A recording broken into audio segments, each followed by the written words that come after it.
اور یقیناً یونس بھی پیغمبروں میں سے تھے۔ جب وہ بھاگ کر بھری ہوئی کشتی میں پہنچے، پھر وہ قرعہ اندازی میں شریک ہوئے اور قرعے میں مغلوب ہوئے۔ پھر مچھلی نے انہیں نگل لیا جبکہ وہ اپنے آپ کو ملامت کر رہے تھے۔ چنانچہ اگر وہ تسبیح کرنے والوں میں سے نہ ہوتے تو وہ اس دن تک اسی مچھلی کے پیٹ میں رہتے جس دن مردوں کو زندہ کیا جائے گا۔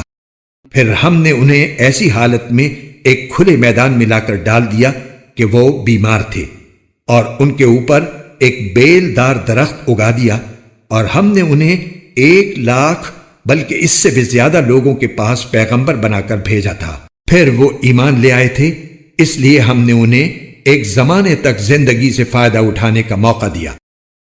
اب ان مکے کے مشرکوں سے پوچھو کہ کیا اے پیغمبر تمہارے رب کے حصے میں تو بیٹیاں آئی ہیں اور خود ان کے حصے میں بیٹے، یا پھر جب ہم نے فرشتوں کو عورت بنایا تھا تو کیا یہ دیکھ رہے تھے؟ یاد رکھو یہ اپنی من گھڑت بات کی وجہ سے کہتے ہیں کہ اللہ کی کوئی اولاد ہے، اور یہ لوگ یقینی طور پر جھوٹے ہیں۔ کیا اللہ نے بیٹوں کے بجائے بیٹیاں پسند کی ہیں؟ تمہیں کیا ہو گیا ہے؟ تم کیسا انصاف کرتے ہو؟ بھلا کیا تم اتنا بھی دھیان نہیں دیتے؟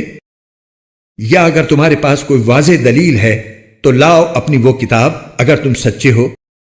اور انہوں نے اللہ اور جنات کے درمیان بھی نسبی رشتہ داری بنا رکھی ہے، حالانکہ خود جنات کو یہ بات معلوم ہے کہ یہ لوگ مجرم بن کر پیش ہوں گے، کیونکہ جو باتیں یہ بناتے ہیں اللہ ان سب سے پاک ہے۔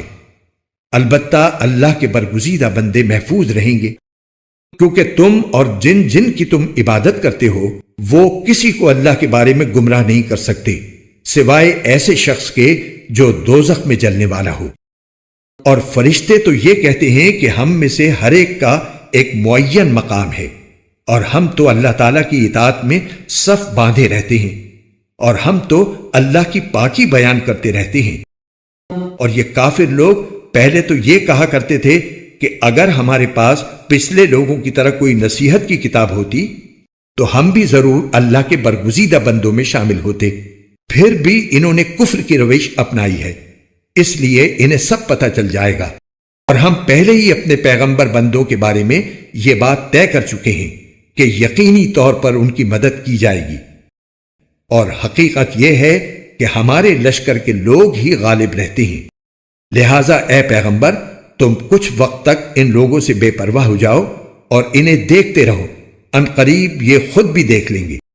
بھلا کیا یہ ہمارے عذاب کے لیے جلدی مچا رہے ہیں؟ سو جب وہ ان کے صحن میں آ اترے گا تو جن لوگوں کو خبردار کیا جا چکا تھا ان کی وہ صبح بہت بری صبح ہوگی، اور تم کچھ وقت تک ان لوگوں سے بے پرواہ ہو جاؤ اور دیکھتے رہو، ان قریب یہ خود بھی دیکھ لیں گے۔ تمہارا پروردگار عزت کا مالک ان سب باتوں سے پاک ہے جو یہ لوگ بناتے ہیں، اور سلام پیغمبروں پر، اور تمام تر تعریف اللہ کی ہے جو سارے جہانوں کا پروردگار ہے۔